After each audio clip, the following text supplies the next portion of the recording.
옛말에 권불 10년이라고 했습니다. 무슨 말인지 다 아시죠? 권세와 권력은 10년을 넘어갈 수 없다. 가끔 가다가 예외도 있지만 대부분은 10년을 넘어갈 수 없습니다. 반드시 끝이 있고 반드시 마지막이 있다는 것을 경고를 했습니다. 영국의 셰익스피어가 권력에 대해서 이런 말을 남겼습니다. 왕관을 쓰고 있는 머리는 항상 불안하다. 왕관을 쓰고 있는 그 사람의 마음에는 항상 평안이 없다. 이미 권력을 차지했습니다. 머리에는 왕관을 쓰고 있고 이미 권세를 잡았는데 왜 마음이 불안할까요? 왜 평안이 사라져 버렸습니까?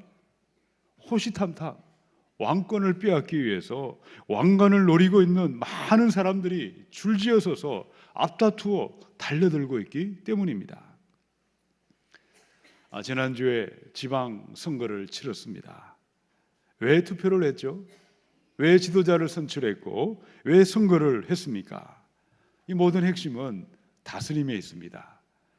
권력에 있습니다. 통치에 있습니다. 권력에 누가 권력을 잡느냐, 여당이 잡느냐, 야당이 잡느냐, 다스림과 통치를 서로 하기 위해서 앞다투어 다투고 경쟁했던 것입니다. 하나님의 나라는 어떠할까요? 세상 나라가 이러할진데 하나님의 나라의 원리도 이를 닮아 있습니다. 자, 도대체 하나님의 나라는 무엇일까요?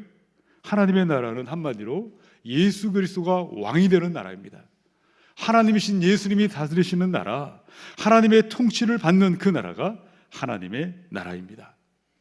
하나님의 통치하심, 하나님의 다스리심이 하나님 나라의 본질이요, 근본, 핵심이요, 중심되는 사상입니다. 우리는 세상 나라에 속해 있는 사람들입니다. 이 땅에 속해 있기에 때가 되면 또 투표할 것입니다. 또 새로운 지도자를 선출할 것이고 그들의 다스림을 받고 통치를 받게 되어 있습니다. 세상 나라에는 힘과 권력과 재물이 있기에 많은 사람들이 누가 시키지 않아도 서로 그곳을 차지하려고 달려가는 것입니다. 자, 그런데 세상 나라는 영원하지 않습니다. 그토록 강대했던 로마의 황제도 순식간에 사라져 버렸습니다. 해가 지지 않던 대영 제국도 쇠퇴해 버렸습니다. 세상 최고의 나라라는 미 합중국도 반드시 그 길을 걸어갈 수밖에 없습니다.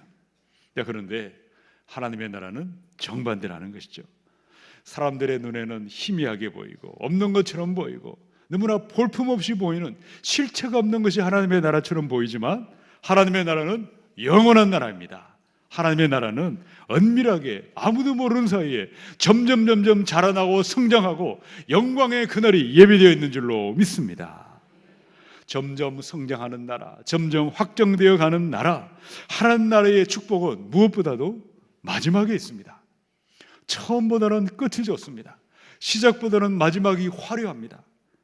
유한한 세상 나라에 살고 있지만 하나님 나라의 꿈을 꾸는 사람, 하나님 나라의 풍성한 열매, 영광의 그날을 바라보고 소망하고 달려가는 사람들마다 감히 상상하지 못한 어마어마한 영광의 면류관이 그들을 기다리고 있습니다. 함께 하나님 나라의 꿈을 꾸시기 바랍니다. 하나님 나라의 소망을 품으시고 하나님 나라의 사람들로 영광의 위대한 승리자들로 주오실 그날, 이 땅에 이루어지는 하나님의 영광의 그날에 우리 함께 영원한 승리자들로 나타나시기를 축원합니다. 영원한 하나님의 나라, 은밀하게 성장하는 하나님의 나라의 위대한 승리자들, 영광 중에 나타난 사람들은 도대체 어떤 사람들이었습니까?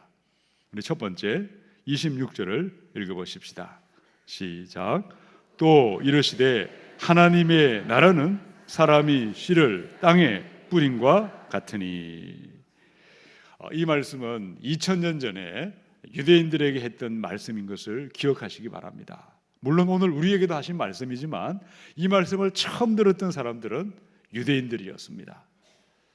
우리가 오늘 이 말씀을 들으면 무슨 농사 짓는 것이 왜 그래? 그래서 농사가 되겠느냐? 오늘날의 눈으로 보면 이해가 되지 않지만 그러나 당시 유대인들이 예수님의 말씀을 들었을 때 그래, 맞아. 우리 예수님이 한번 농사는 지어 보셨구나. 그렇게 그들은 귀에 쏙쏙 들어올 정도로 이 말씀이 그들에게 맞게, 그들의 일상적인 평범한 농사법에 맞게 이야기를 비유로 말씀했습니다. 여러분들이 이스라엘을 방문해 보시면 이스라엘 평원처럼 비교적 넓고 기름진 곳도 있습니다. 그런데 그 좋은 땅은 로마 사람들이 차지해 버렸고, 당시에 비옥했던 해안지대는 블레셋 사람들, 지금도 블레셋 사람들이 그곳에 차지하고 있습니다. 이스라엘 사람들은 주로 중앙에 있는 산악지대에 몰려 살았습니다. 그들은 돌이 많은 산비탈을 깎아서 계단식 농지를 만들었습니다. 오늘 마가복음 4장을 처음 펴면 밭이 나오죠. 길가밭, 돌짝밭, 가시떨기밭, 옥토밭. 이것이 바로 산비탈에 여기저기 흩어져 있던 밭들의 모습이었습니다. 계단 끝에 담벼락 근처에는 비가 올 때 위에서 고운 흙이 밑으로 쓸어 내려와서 좋은 밭을 하고 있었습니다. 계단식 밭마다 농부들이 걸어 다닐 수 있도록 길을 만들었는데 그것이 바로 길가밭이었고, 또 산비탈을 따라 위로 올라가면 올라갈수록 돌이 많았습니다. 돌짝밭을 하고 있었고, 농부의 손길이 닿지 않는 곳은 빽빽한 가시떨기가 자라서 거기도 씨가 심겨져서 싹이 났던 것입니다. 자, 26절에 보니까 하나님의 나라는 어떠했습니까? 밭은 길가밭도 있고 돌짝밭도 있고 가시떨기밭도 있고 옥토밭도 있지만 중요한 것은 누군가가, 사람이 그곳에 씨를 뿌렸다는 것입니다. 그곳에 가서 씨를 심었기에 싹이 나고 열매가 맺히는 것입니다. 콩을 심으면 콩이 나고 팥을 심으면 팥이 난다. 만고의 진리이죠. 콩을 심든지 팥을 심든지 무엇이든 씨를 뿌리는 사람이 있어야만, 씨를 뿌려야만 싹이 나고 씨를 뿌려야만 꽃이 나고 열매가 맺힙니다. 그런데 아무것도 심은 것이 없습니다. 무엇 하나도 뿌린 것이 없습니다. 그럼에도 왜 열매가 없나? 왜 결과가 없나? 그렇게 찾는 사람이 있다면 그는 어떤 사람이죠? 도둑놈이든지 사기꾼입니다. 이때 씨 뿌리는 사람은 누구일까요? 목회자들이 씨를 뿌리는 사람들이죠. 주일학교 아이들을 가르치는 교사들이 씨 뿌리는 사람들입니다. 예수님의 말씀을 전하고 가르치는 여러분이 씨 뿌리는 사람들입니다. 자, 씨는 무엇일까요? 생명의 말씀, 진리의 말씀, 하나님의 말씀이 씨를 가리키는 것이고, 땅은 무엇일까요? 인간들의 마음을 가리키고 있습니다. 하나님의 나라가 어떻게 은밀하게 아무도 모르는 사이에 놀랍도록 성장할 수가 있었습니까? 말씀의 씨를, 생명의 씨를 누군가가 뿌리는 사람이 있었다는 것입니다. 씨가 뿌려질 때는 무슨 일이 일어나고 무슨 일이 기다리고 있습니까? 27절을 읽어보십시다. 시작. 그가 밤낮 자고 깨고 하는 중에 씨가 나서 자라되 어떻게 그리 되는지를 알지 못하느니라. 아멘. 일단 우리 마음에 말씀의 씨가 뿌려지면, 생명의 씨가 심겨지면 생명이 잉태되기 시작합니다. 생명이 자라나고 영원한 나라의, 하나님 나라의 영광스러운 사람들로 자라나도록, 성장하도록 하나님이 역사하십니다. 사람은 단지 말씀의 씨를 부지런히 뿌렸고 다만 전달해서 뿌립니다. 그런데 싹이 나고 꽃이 피고 열매를 맺게 하시는 역사, 생명이 잉태가 되고 생명이 자라나고 하나님 나라의 영원한 생명으로 인도하실 분은 오직 예수 그리스도 하나님이십니다. 말씀을 씨를 뿌릴 때에 예수님의 영 성령께서 그들의 마음에 하나님의 나라가 심겨지게 하고 자라나게 하고 꽃이 피고 열매 맺도록 역사하십니다. 살아계신 하나님은 지금도 이 위대한 특권에, 사람들의 마음에 말씀의 씨를 뿌리는 특권, 생명의 씨를 뿌리는 위대한 그 일에 동참하고 동력할 사람을 찾고 계십니다. 여러분, 세상에 이보다 귀한 일은 없습니다. 이보다 더 멋지고 풍성하고 복된 일은 없습니다. 은밀하게 성장하는 하나님의 나라, 풍성하게 열매 맺는 하나님 나라의 꿈을 꾸시고 말씀의 씨를 뿌리고 생명의 씨를 뿌리는 위대한 일에 동참하시고 함께 하셔서 영광의 그날 하나님의 나라의 승리자들로 나타나야 하겠습니다. 사도행전의 5장 40절 41절, 그들이 옳게 여겨 사도들을 불러들여 채찍질하며 예수의 이름으로 말하는 것을 금하고 놓으니 사도들은 그 이름을 위하여 능욕받는 일에 합당한 자로 여기심을 기뻐하면서 공의 앞을 떠나니라. 이런 베드로와 예수의 제자들이 복음의 씨, 말씀의 씨를 뿌리다가 억울하게 매질을 당했습니다. 씨를 뿌리다가 공회에 끌려가서 온갖 고초를 당했습니다. 그들은 예수님 때문에 말씀의 씨를 뿌렸고 생명의 씨를 뿌리다가 고난을 받았고 채찍에 맞았습니다. 그럼에도 그들은 어땠다고요? 기뻐하고 감사하고 십자가와 부활의 예수를 계속해서 입을 열어 전하고 선포했습니다. 어떻게 이런 일이 가능할 수가 있었습니까? 베드로는 조금 전까지 예수님을 모른다고 3번씩이나 부인하고 저주까지 했던 사람이 베드로였습니다. 십자가의 예수님, 모든 제자들은 뿔뿔이 흩어지고 도망쳐 버렸습니다. 하나님의 나라가 예루살렘에 이루어지면 내가 하나님의 오른편에, 하나님의 왼편에 앉게 해달라고 서로 자리 다투받은 사람들이 어떻게 하루아침에 이렇게 놀라운 변화가 일어날 수가 있었습니까? 은밀하게 성장하는 하나님의 나라의 꿈을 꾸는 사람, 말씀의 씨, 생명의 씨를 뿌리는 이 일에 기뻐하며 감사하며 자원하여 동력하고 동참하는 그 일은 오직 성령님이 임할 때에 일어나는 줄로 믿습니다. 성령이 임하면 영의 눈이 열리게 되어 있습니다. 성령이 임하면 하나님 나라의 비밀을 바라보게 하고 영광을 소망하게 하고 하나님 나라의 꿈을 꾸고 동참하고 동력하며 위대한 삶으로 인도해 주십니다. 예루살렘의 초대교회는 오순절날 위로부터 성령의 능력이 덧입을 때까지 합심하여 오로지 기도하였더라. 기도하기에 전념하였더라고 말씀하고 있습니다. 기도했을 때, 위로부터 하나님의 성령의 능력이 덧입었을 때에 그들은 온 땅에 나아가 생명의 씨, 말씀의 씨를 수많은 사람들에게 전하고 선포함으로 말미암아 하나님의 나라의 위대한 영광을 보게 하신 줄로 믿습니다. 시편의 126편의 5절로 6절입니다. 눈물을 흘리며 씨를 뿌리는 자는 기쁨으로 거두리로다. 울며 씨를 뿌리러 나가는 자는 반드시 기쁨으로 그 곡식단을 가지고 돌아오리로다. 우리 주변에 수많은 사람들이 탄식하고 있습니다. 대한민국은 하루에 40명이 스스로 목숨을 끊는 나라가 되어버렸습니다. 얼마나 가슴 아픈 나라입니까? 죽음을 묵상하고 자살을 묵상하고 어둠의 영에, 미혹의 영에 수많은 사람들이 고통하고 울고 있고 지옥을 향해서 달려가고 있는 수많은 사람들이 있지 않습니까?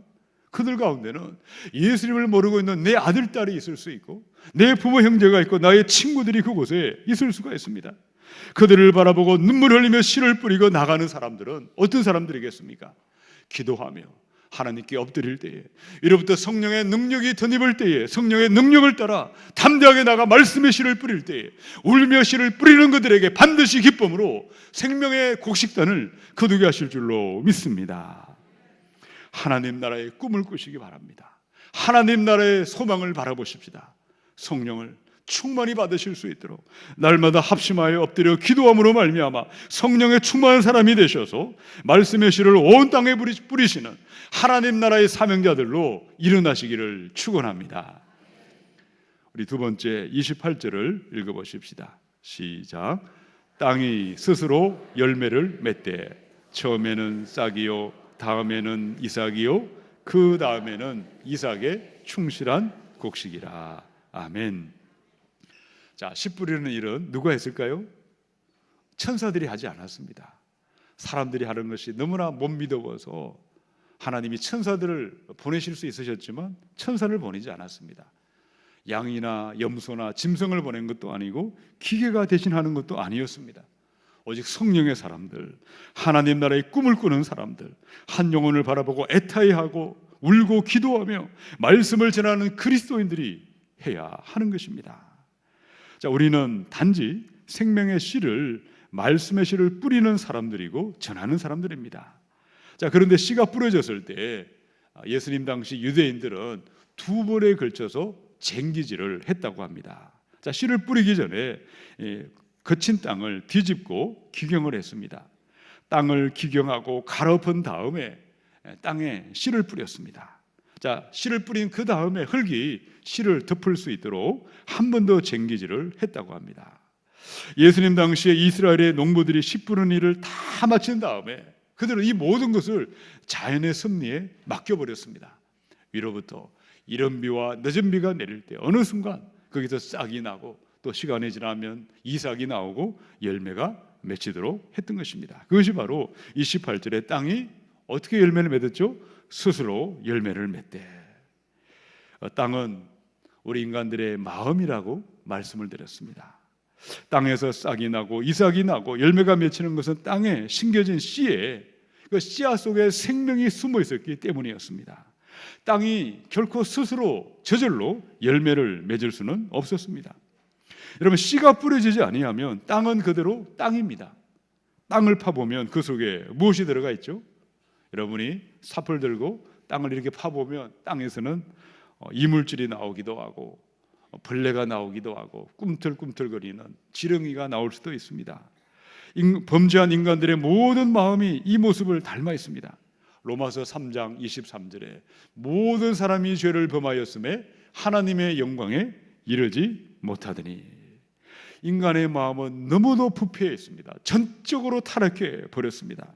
마음의 생명의 열매, 영생의 열매가 맺히기 위해서는 반드시 우리의 땅은 갈아엎어져야 되고 기경되어야 되고, 그때 말씀의 씨가 뿌려질 때 싹이 나고 꽃이 피고 열매가 맺히는 것입니다. 신방을 가보니까 어떤 집은 옥상에 가니까요, 많은 화초들을 키우고 있더라고요. 또 요즘에는 단독주택이 아니더라도 아파트의 베란다에다가도 식물을 씨를 심고 키우고 있습니다. 그런데 왜 어떤 것은 풍성하게 열매를 맺고 넉넉한 결실을 거두나 왜 어떤 것은 씨를 심어도 싹이 나지 않고 열매가 없습니까?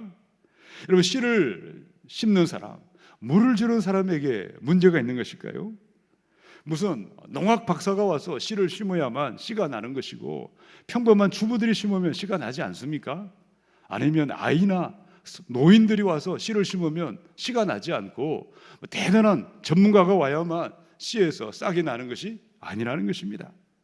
씨도 중요하지만 더 중요한 것은 씨 뿌리는 사람이 남자든 여자든, 씨 뿌리는 사람이 잘난 사람이든 못난 사람이든, 더 중요한 것은 땅이 중요한 것이고 흙이 더 중요하다는 것이죠. 마태복음의 13장 15절에 이 백성들의 마음이 완악하여져서 그 귀는 듣기에 둔하고 눈은 감았으니. 여러분, 지난주의 말씀을 기억해 보시기 바랍니다. 바리새인들과 서기관들이 예수님을 향해서 귀신 들렸다고 했습니다. 귀신의 왕 바알세불을 힘입어 귀신을 쫓아냈다고 비방하고 조롱했습니다. 이런 바리새인들과 서기관들의 마음도 말씀의 씨가 뿌려졌던 땅이라고 할 수 있습니다. 근데 그들의 땅은 어떠했을까요? 싹도 나지 아니했고 이삭도 없었고 열매도 맺히지 아니했습니다. 이유가 무엇입니까? 백성들의 마음이 어땠다고요? 완악하여져서. 완악하다, 다른 말은 교만하다라는 뜻입니다. 이 말의 원래 뜻은요, 마음에 기름기가 잔뜩 끼어 있다는 뜻입니다. 여러분, 최근에 악성 종양인 암과 함께 사망 원인 1, 2위를 다투는 것이 심혈관 질환입니다. 심장의 피 속에 기름기가 잔뜩 끼어 있으면, 혈관에 기름기가 잔뜩 끼어 있으면 피가 제대로 돌아갈 수가 없습니다. 피가 심장에 들어오고 나가고 선순환을 이루어져야 건강할 수가 있는데, 심장에 기름기가 잔뜩 끼어 있으면 언제 죽을지 알지 못하게 죽게 되어 있습니다. 차라리 암은 축복입니다. 암이 생기면 준비할 시간이라도 있지만 심장의 질환이 오면 그 자리에서 죽음을 맞이하는 것입니다. 놀랍게도 인간들의 마음이 이것을 너무나 닮아 있습니다. 교만과 완악함은 우리의 영혼의 지방에 너무나 많이 잔뜩 기름기가 끼어 있는 것입니다. 말씀을 들어도 말씀이 그 마음을 비집고 들어가서 씨가 내려서 뿌리를 내리고 싹이 날 수가 없도록 굳어 있다는 것입니다. 말씀을 들어도 마이동풍이요, 말씀을 들어도 속 위에 경일기가 될 수밖에 없는 것입니다.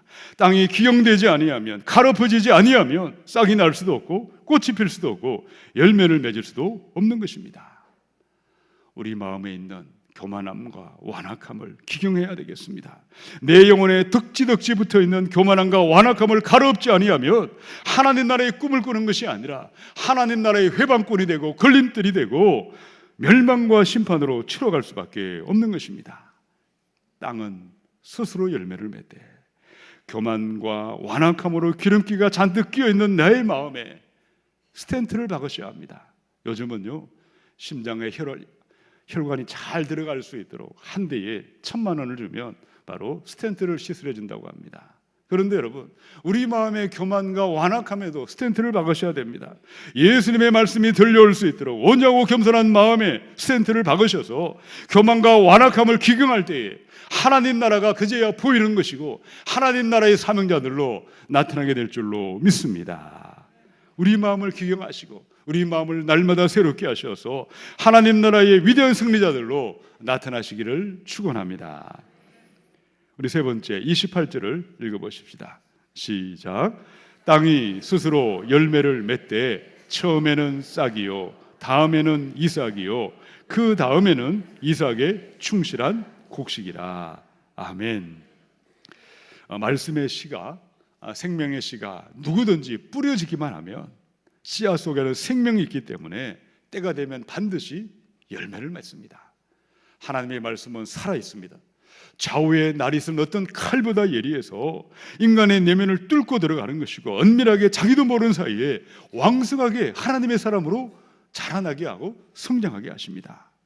28절의 하반절을 보니까 땅이 씨를 흡수해서 생명이 나타날 때, 씨가 자라는 데는요 단계가 있습니다. 과정이 있다는 거죠. 그림을 보여주듯이 자연 법칙에 따라서 씨가 성장하고 있는데 씨마다 씨가 발화되는 그런 시기가 천차만별이라고 합니다. 콩나물 같은 경우는요 심어놓으면 금방 싹이 나서 쭉쭉 올라오죠. 근데 플라타너스 나무는요 씨를 심어놓으면 몇 년이 지나야만 그제야 죽은 줄 알았는데 그때 싹이 난다는 것이죠. 어떤 씨는 한바탕 불이 붙고 재가 되어야만 싹이 나오고 어떤 씨는 일정 기간의 추운 겨울을 지내야만 동면을 해야만 발화가 되도록 씨마다 다르게 만들어져 있습니다. 근데 중요한 것은 무엇일까요? 땅에 씨를 심고 밤낮 자고 깨고 하는 사이에 언제 자랐는지 무럭무럭 싹이 나고 꽃이 피는 역사, 그것은 바로 처음부터 열매가 맺히는 것이 아니라는 것입니다. 여러분이 씨를 심었는데 심자마자 왜 싹이 나지 않느냐, 왜 이삭이 나지 않고 열매가 없느냐, 그렇게 말하는 사람은 한 사람도 없습니다. 씨를 심으면 때가 되면 바로 싹이 나는 것이고 또 때가 되면 거기서 이삭이 나오는 것이고 또 시간이 지나야만 때가 되면 거기서 이삭의 충실한 곡식이 연결고 맺히는 것입니다. 그래서 하나님의 나라는 반드시 자라나는 과정이 있고 성장하는 단계가 있다는 것을 기억하셔야 됩니다. 이제 씨가 자라고 성장하는 모든 과정과 모든 단계를 다 밟은 다음에는 무엇이 기다리고 있을까요? 그것이 29절의 말씀입니다. 29절을 읽어보십시다. 시작. 열매가 익으면 곧 낫을 대나니 이는 추수 때가 이르렀음이라. 아멘. 씨를 뿌리는 일, 생명의 말씀, 복의 말씀을 전하는 일, 하루하루 묵묵히 순종하고 따라가고 실천했더니만 믿음의 과정과 믿음의 연단의 모든 훈련과 인내와 기다림을 묵묵히 행하고 실천하고 순종했더니만 때가 되어서 추수하는 그날이, 영광의 그날이 모든 사람들에게 기다리고 있다는 것입니다. 풍성한 열매로 우리가 뿌렸던 생명의 씨앗을 거두는 하나님 나라의 영광의 그날이 예배되어 있는 줄로 믿으시기 바랍니다. 하루하루 우리에게 필요한 것은 말씀의 씨를 뿌리는 일에 순종하는 것입니다. 내 마음을 낮고 겸손하게 기경하는 일에 매일매일 순종하는 것입니다. 매일매일 기도의 자리로 나아가는 일에 순종하는 것이고 매일매일 목숨 걸고 말씀 붙드는 일에 순종하는 것이고 예배 자리로 온전하게 살아계신 하나님 앞에 나아가는 삶을 매일매일 연습하시고 훈련하시고 순종하시고 따라갈 때에 믿음의 위대한 승리, 하나님 나라의 영광의 승리자가 우리의 삶이 될 줄로 믿습니다.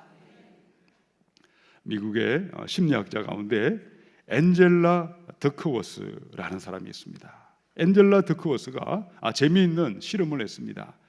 미국의 육군 상원학교 생도들과 시카고의 국립학교 학생들, 특수부대원들까지 방대한 대상의 사람들을 연구 대상으로 설정을 했다고 합니다. 그래서 그가 연구했던 주제는 왜 어떤 사람은 같이 상원학교에 들어갔는데 누구는 장군이 되고 누구는 대장이 되고 누구는 별 볼 일 없이 끝나는 것일까?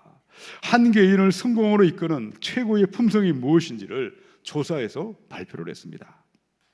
자, 무엇이 우리를 성공과 형통으로 인도하는 최고의 품성이 될 수가 있겠습니까? 제가 사지선다로 여러분에게 물어보겠습니다. 1번, IQ가 높아야 된다. 2번, 인맥이 좋아야 된다. 3번, 타고난 재능이 있어야 된다. 타고나야 한다는 거죠. 4번, 불굴의 의지, 영어로 그릿이라고 그러더라고요. 불굴의 의지가 있어야 된다. 여러분 정답이 몇 번이죠? 예, 어떻게 답을 잘 아세요? 예, 4번이 정답이었습니다. 불굴의 의지, 먼 미래를 바라보는 장기적인 안목과 꿈과 목표를 가지고 계속해서 매일매일 실천하고 계속해서 순종하는 열정과 끈기를 가진 그들은 반드시 형통하고 승리하고 성공하게 되었다는 것을 발표했던 것입니다. 이것은 사실은 만구의 진리라고 할 수 있습니다. 요즘에 러시아에서 월드컵이 한창 진행되고 있습니다. 우리 대한민국은 참 복받은 나라입니다. 9회 연속으로 월드컵을 계속해서 우리가 대한민국 팀이 뛰는 것을 잘하면서부터 보지 않았습니까? 무려 40년 동안 축구를 보고 우리가 이렇게 월드컵을 함께하고 있습니다. 자, 그런데 축구를 좋아하는 누군가가 나는 40년 동안 축구를 바라보고 누가 어떤 사람인지 너무나 잘 알고 있다. 축구 박사인 사람이 있다면 그의 친구들 가운데 나는 40년 동안 아침마다 일어나서 1시간 동안 조기 축구회를 40년을 매일매일 했다. 자, 그 두 사람을 비교하면 어떤 사람이 더 몸이 건강하고 더 온전하게 되어 있을까요? 그것은 매일매일 행하고 실천한 그 사람일 것입니다. 여러분 가운데 음악을 좋아하는 사람들이 많으시죠? 여러분들이 피아노를 한 50년 동안 내가 매일매일 최고의 음악을 들었다. 자, 그런 사람이 있다면 또 다른 사람은 나는 50년 동안 매일 하루에 1시간씩 피아노를 연주하고 연습하기를 50년 동안 계속했다. 자, 그렇다면 누가 더 멋진 피아노의 바로 연주가가 되어 있겠습니까? 그래서 말할 필요도 없는 것입니다. 믿음의 원리도 마찬가지입니다. 우리 예수님을 믿음으로 말미암아 은혜로 구원을 받았습니다. 그런데 우리의 믿음이 구원받은 다음에 우리에게 두 가지의 갈래길이 기다리고 있습니다. 모래 위에 집을 짓는 사람이 있고 반석 위에 집을 짓는 사람이 있습니다. 매일매일 하나님의 말씀을 듣고 매주일 하나님의 기도의 자리에 엎드리고 헌신하며 예배자로 나아간 사람이 30년, 40년, 50년을 예수 믿었을 때의 그의 모습과 하루하루의 순종이 없이 살아간 그 사람은 하늘과 땅의 차이가 나타날 수밖에 없다는 것입니다. 베드로후서 3장의 18절의 말씀입니다. 우리 함께 읽어보십시다. 시작. 오직 우리 주 곧 구주 예수 그리스도의 은혜와 지식에서 자라가라. 영광이 이제와 영원한 날까지 그에게 있을지어다. 아멘. 우리의 믿음은 은혜 가운데 매일매일 진보하고 자라가고 성장해야 됩니다. 우리 믿음에 말씀에 씨가 들어왔는데 싹도 나지 않고 있는 사람이 있다면 너무나 가슴 아픈 사람이죠. 최소한 싹은 나야 될 것이고 이삭이 나오고 이제는 줄기가 나와서 열매가 주렁주렁 맺혀하는 것이 당연하지 않겠습니까? 어떻게 믿음의 진보가 나타날 수 있겠습니까? 예수를 믿음으로 말미암아 얻은 칭의의 은혜, 죄산 받은 이 은혜는 우리가 보탤 것이 아무것도 없습니다. 예수님의 십자가의 보혈로 모든 것을 완전하게 끝까지 완벽하게 이루어주신 줄로 믿으시기 바랍니다. 우리 믿음의 진보는 무엇을 말합니까? 매일매일 말씀 앞에 엎드리는 삶, 기도의 제단 앞에 순종하는 삶, 하나님 앞에 날마다 인내하며 참고 훈련받으며 순종하며 나아갈 때에 우리는 더 예전보다 죄에 대해서 예민해지고 민감해지게 될 것입니다. 더 겸손함이 자라가는 것이고 예수님의 열정과 사랑이 내 안에, 예수님의 긍휼하심이 더 풍성하게 내 안에 자라가는 것이 바로 믿음의 진보요. 그 사람들이 하나님의 나라의 위대한 승리자들로 나타나게 될 줄로 믿습니다. 우리 예수님은 새벽 미명에 기도하셨습니다. 여러분, 신앙의 길에, 믿음의 길에 속승반은 없습니다. 지름길은 없습니다. 하루하루 날마다 매일매일 우리 하나님의 영광을 바라보시고 늦기 전에, 마지막이 다가오기 전에, 심판의 문이 열리기 전에 행함이 있는 믿음, 하루하루 순종하고 실천하는 믿음으로 함께 일어나셔서 이 땅에 임하는 하나님의 나라의 위대한 영광의 승리자들로 나타나시기를 주님의 이름으로 축원합니다. 함께 기도하겠습니다.